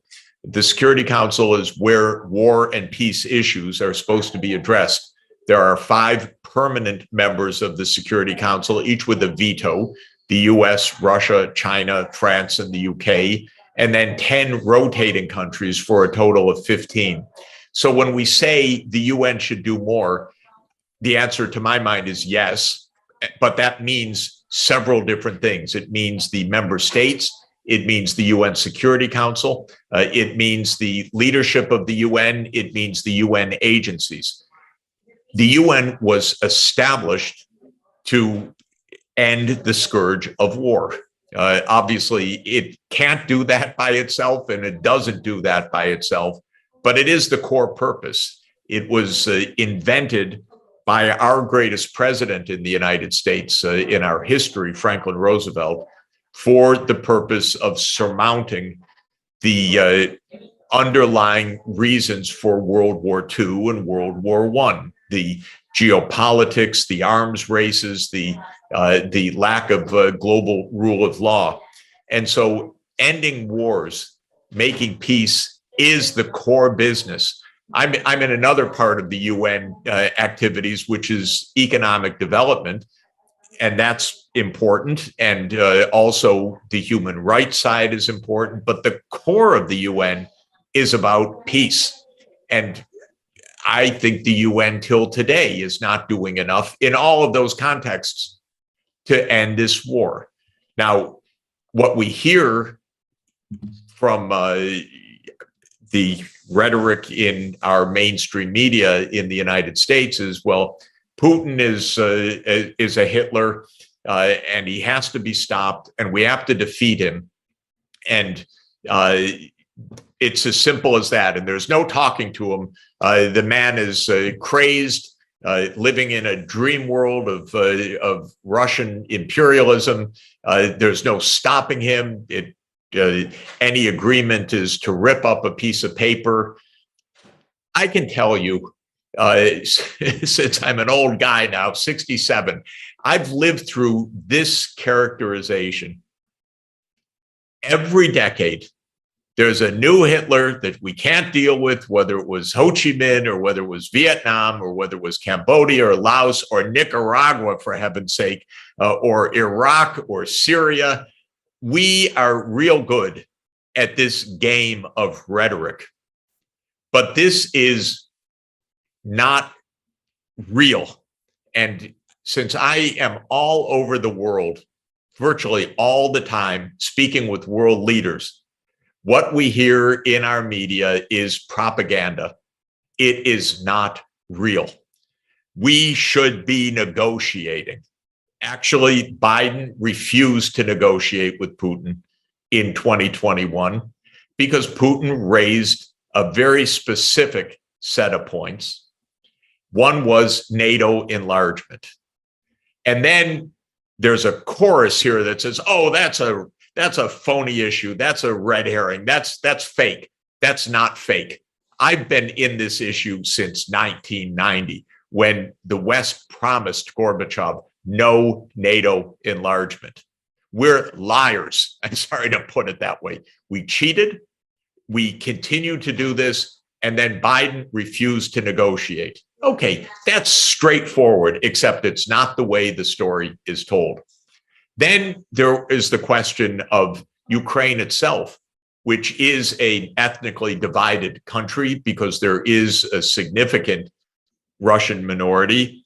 And those are real issues, by the way, although war is not an answer to them in any sense. But there was a very complicated, very difficult conflict where the U.S. was stirring the pot also back in a decade ago, and especially around 2014 and 2015. And there were actually agreements reached for the area where the fighting is raging right now, for the Donbas region. And the agreements were called the Minsk I and Minsk II agreements. They were signed by the Ukraine government. And then the government said, no, we don't want to do those. And when Putin says, well, what about the Minsk agreements? He is shouted down or ignored. No, they don't exist. They were unfair. They were this, they were that. They were actually agreements. When I say this, I can only tell you how many emails I'm going to get from Ukrainian Canadians, Ukrainian Americans. Sachs, are you crazy? What are you saying? But the truth is, diplomacy is crucial if you're going to avoid wars. Signing agreements matters. You can't just walk away from them. That's true of Russia, I'm the first to say. It's true of Ukraine also. It's true of the United States also. And so we actually should be sitting down and negotiating. And all of our media don't discuss substance of what this war is really about, or what its roots are, or even what the claims of Putin are. Just say repeatedly, he's Hitler, he's a madman, he's out of control, there's nothing to do but defeat him. That's our mantra. That kind of mantra can get us all killed if we go down this road, because it's false and it's extraordinarily dangerous. Because, like it or not, we don't like it, but Russia has 1,600 active nuclear warheads, and we don't even want to sit down to talk. And shame on our government not to have diplomacy with Russia.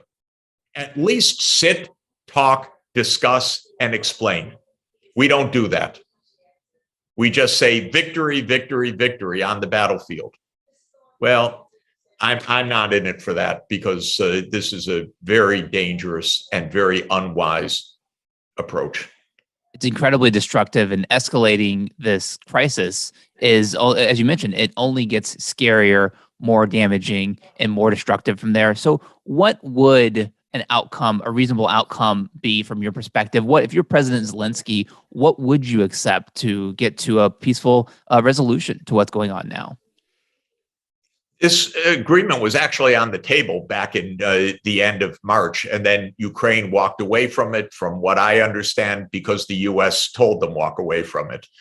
We're providing the weapons, and the U.S. and even more the U.K., which is a more experienced empire than the U.S. and has a mindset, even though it's the empire is long gone, but they still have a imperial mindset that is even more imperial than our mindset. They said to the Ukrainians, don't negotiate. You don't have to. Just beat them on the field. So what was on the table at the end of March was basically neutrality for Ukraine so that NATO and Russia wouldn't be right up against the border with each other, which is incredibly dangerous. Because if you have the two forces right up against each other, you are in a tripwire of nuclear war. We should have a zone where we're apart, where there's some time to talk, some time to work out problems for deconfliction. But no, we wanted to be right up against the border. But what Zelensky said back in the end of March was neutrality. Neutrality with guarantees. Okay, that's a very valid issue. How is that neutrality going to be protected? But that was point one. Point two was something on the Donbass. Even I said, okay, Minsk 1, Minsk 2 were signed. You can't just walk away from those agreements. You have to do something about them. The third, which is everybody, by the way, on the inside acknowledges there's no answer, is Crimea. Because Crimea is a really weird story of Russia's seaport on the Black Sea, its naval base in Sverdlovsk. So fundamental for Russian security. But Khrushchev in 1954, of course, in what was then a completely symbolic gesture, when the Soviet Union had administrative lines that were within an overall state. He said, okay, we gift Crimea from Russia to Ukraine. It didn't mean anything when there was a Soviet army and Soviet naval base and all the rest. But after 1991, it certainly meant something. And what happened in 2014 was the pro-Russian president was overthrown. Russia views that as a U.S. instigated coup. There is something to that, I know, actually. But again, this is one of those things that the Western media simply will not discuss. And it's so deeply hidden in classified documents that maybe in 50 years, someone will write a good book about Ukraine 2014 if we get to 50 years from now. But in 2014, the Russian President Yanukovych was overthrown. And at that moment, Putin seized Crimea. And there was a referendum, hard to know much about it, but Crimea became part of Russia. Okay. Just to say, three issues on the table, neutrality, the Donbass, and Crimea. And Crimea, the basic answer was, oh my God, okay, we continue to negotiate. It's a frozen conflict. The Donbass, something like the Minsk agreements, and neutrality. And then the government of Ukraine walked away from this, even after reports that there was close to an agreement. Then we have our defense secretary and our State Department, which used to be diplomats, but now it's warriors, saying we're going to defeat Russia. And so everything went away about the negotiations. So that's the long-winded answer to your question, that we weren't so far from actually having a negotiated outcome. And then Ukraine walked away, I think, under the instigation of the United States. you know, the reason Ty and I have been such long admirers of your work and your writing is this focus on internationalism and cooperation, global cooperation, which as a show about climate change, we obviously know that global cooperation is essential to decarbonize on any kind of sustainable timeline to limit warming at 1.5 or under 2 degrees above pre-industrial levels as outlined in the Paris Agreement. How do you think this war could have ripple effects beyond just the conflict we're seeing now? Do you think that this potentially could fundamentally reshape global politics in a way that could impact how we decarbonize around the globe? What we're experiencing right now is a great power confrontation. So it's not merely in quotation marks, a Russian war in Ukraine or Russian invasion of Ukraine. It is a US-Russia confrontation. But what's striking is that the US is engaged in two fronts, one with Russia, the other with China. And we're seeing a lot of belligerency by the United States towards China in recent years as well.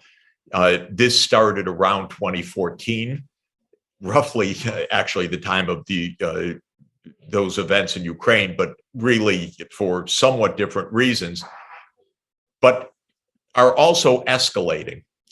And today there's news reports that I find, if it weren't so deadly and dangerous, I'd find it satirical.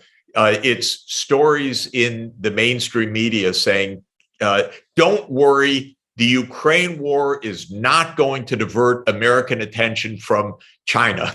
In other words, we're still going to have an antagonistic view to China. We're still going to make alliances in Asia. Don't worry. And this is explaining that we can do both.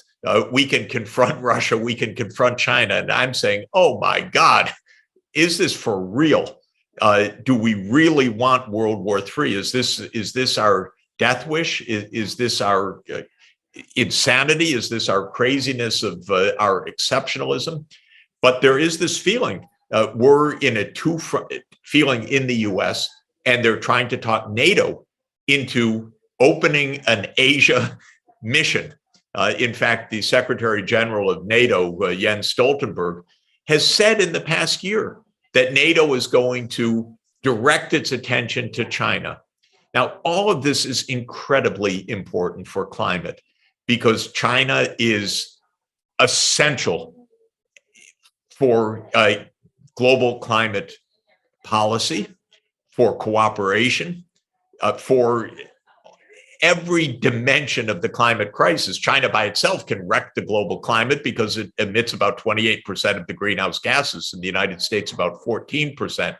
But just remember, since they're 4 times larger than we are in population, our per capita impact is much, much larger. But China better get this under control or we have a disaster. So are we sitting down to talk with China about this? Are we working out common systems? Are we working out technology standards? Are we agreeing to co-finance projects for decarbonization around the world? Well, I think you could probably guess the answer is no to all of those. We are changing the rhetoric regarding Taiwan.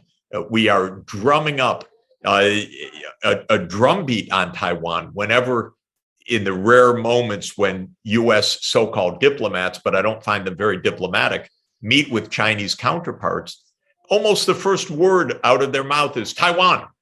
Because what they want to do is, I don't know why, but they want to annoy and provoke China, and probably, and it could not be more dangerous, encourage Taiwan into some kind of adventure that would be incredibly dangerous for Taiwan. I admire Taiwan enormously. And because of that, I would keep the temperature down so that there is no tension, rather than raising the temperature, which I think can only hurt every dimension of this. Now, I was just speaking with the specialized funds around the world addressing some of the core sustainable development issues, the Green Climate Fund, the Global Environment Facility, the Global Fund to Fight AIDS, TB, and Malaria, and so forth. And what they're saying is the war in Ukraine is causing donors to say, you know what, we promised you, we can't really deliver, so we're going to be late. You have to understand, we have a rising military budget. We have a crisis, refugees. Well, this is what war does. War crowds out even, I mean, literally survival, but it crowds out any kind of longer term thinking. And climate requires 30 years of investment in a concerted way, in a cooperative manner, in a trans-border manner. You don't decarbonize on a whim. You have to make plans. You have to invest in new power systems, power generation, transmission systems, grids that take 10, 15, 20 years to bring to fruition. So all of this makes the climate agenda fraught. And also in the short term, of course, it's bizarre. You have the Biden administration, which came into office as a climate champion, trying to raise production of fossil fuels and say, go for it, because we have to offset the production that we're trying to keep from being exported from Russia. So politically, you turn on the spigot again, rather than saying, no, you should be phasing out and phasing in something else. We say, go for it. Go for the coal, oil, and gas, because that will defeat Russia. And this is, these politicians are really going to be the end of us unless we are able to get a politics that really works for our well-being, not a politics that works for their incredibly short-run horizons. Yeah, there have been many calls in Europe and elsewhere to speed up the transition to renewable energy as a result of this war. I know you've been skeptical in other interviews that this war will actually inspire that kind of necessary action. I mean, how has the decision to end Russian fossil fuel imports impacted the clean energy transition here and abroad? I would say again that the first thing is it just distracts, because if you want to make a transition, you need clear long-term thinking. Clear long-term thinking, at least for me, requires some quiet. Okay, we need to think through 10 years, 20 years. What are we going to do? But with war, it's day to day, it's improvisation, it's budgets that are shifted for armaments. And in a very practical way, it's reopening coal mines, reopening fracking, reopening gas fields, because you scramble in the short term when energy prices soar, which they have soared in recent weeks. And with sudden cutoffs of Russian gas, well, now Europe is taking whatever actions it can to keep the lights on, to keep the air conditioning on this summer and so forth. And that means that we're not in a long-term planning mode. You could say, and there is a certain sense, well, Russia shouldn't be exporting fossil fuels for the long term. So all of this is in the direction of long-term change. And indeed, I said to Russian friends and the Russian government for years, of course you have to decarbonize. There cannot be a petro state in 2050. There can be a solar state, there could be wind power, hydropower, hydrogen economy, but there cannot be a petro state. And in a way, yes, this points in that direction. But the problem is that the transformations that we need require organization, planning, and long-term finance, and war works against all of that. I want to switch topics quickly here, because I'd love to get your thoughts on the inflation that America is facing today. How will passing parts of President Biden's Build Back Better agenda, especially the parts related to investing in the clean energy transition, impact inflation? The basic point with inflation is that we have a holy mess that's come together to put us back into what's called stagflation. Higher prices, rising prices at a rapid pace, combined with an economy which is strong at the moment, but is absolutely going to slow down, maybe even have a hard landing. And worldwide, we'll have more inflation and even another downturn. Europe probably is already in a downturn because of the war hitting Europe even harder.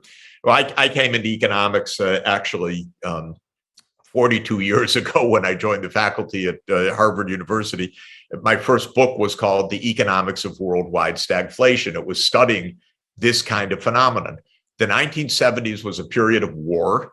The Yom Kippur War in Israel against its Arab neighbors, for example, the Arab oil embargo, which is not so different from what's happening now, a breakdown of monetary arrangements, which were then called the Bretton Woods system, because it was under the IMF that the US dollar played a particular role in international monetary affairs. So there was this incredible confluence of monetary, fiscal, geopolitical, and resource shocks that came together and produced a stagflation, which was worth writing a book about.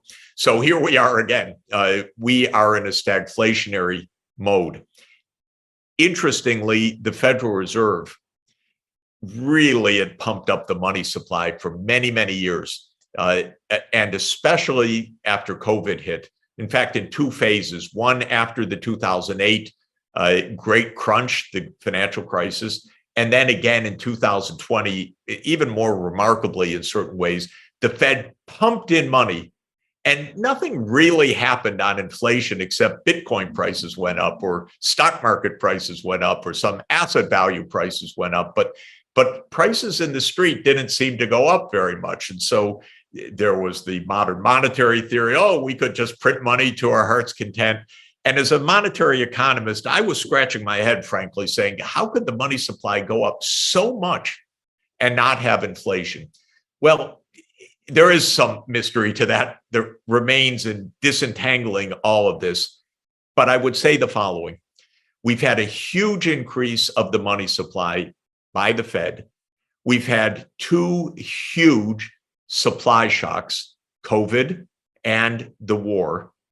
And the result now is that we are in an inflationary period that is painful and that is familiar in certain ways, more familiar perhaps than how macro looked 2 or 3 years ago. And what does all of this mean? It means, first of all, the world economy is unstable. That goes along with the war also. That goes along with the sanctions regime. That goes along with geopolitical tension. I don't like any of it because it makes everything much harder and it really hits poor countries very, very hard. So we're going to have a lot of debt crises coming up if we don't decisively take measures to head those off. Second, the inflation's likely to continue for a while because the underlying factors are not going to go away. Third, we need to sort out the basics. For me, the first basic is end this war. Second basic is end the taunting and the provocations of China, and some specific measures like the Trump tariffs that were put on Chinese goods that raised prices, by the way, but also created a trade war. Third, I've said now, I can't tell you how many decades, if we want to fund things to make our society decent, we have to raise taxes. You can't do it by printing money, and you can't do it just by debt. So this is a third point that becomes quite important. All really important good things, like decarbonizing the energy system, are affordable by definition. We can't afford not to do them. We will completely wreck the planet. In fact, decarbonizing the energy system requires perhaps a percentage point, even arguably a little bit more than that, per year of GDP in incremental outlays. Maybe, okay, it could be even more than that on some accounts. That's absolutely affordable. But we should have a tax system that is compatible with our spending needs. There's a lot of saving, by the way, that we should be doing in this country. I testified in Congress recently on the fact that our healthcare costs are roughly twice what they should be. We spend 2 times more than our peer countries on hospitalization days, on procedures, on medicines and so forth, because we have a quite monopolized, privately owned healthcare system in this country, which has a lot of market power to jack up prices. All of this is to say the Build Back Better agenda is right, because those are about long-term structural changes. I argued, good, it's right, raise taxes to pay for them. That's the right way to do this. Whether we see another major piece of legislation in this country for years to come, I think is quite doubtful right now. I doubt that the Democrats will pass anything before November. Looks like the Democrats will lose one or both houses of Congress. If the Supreme Court goes the way that it seems to be going, we're going to have just a mass of social conflict in this country. Also, we could be many years without a serious piece of legislation in this country, which is completely dreadful. And that's why being engaged in a war with all the things we need to do is just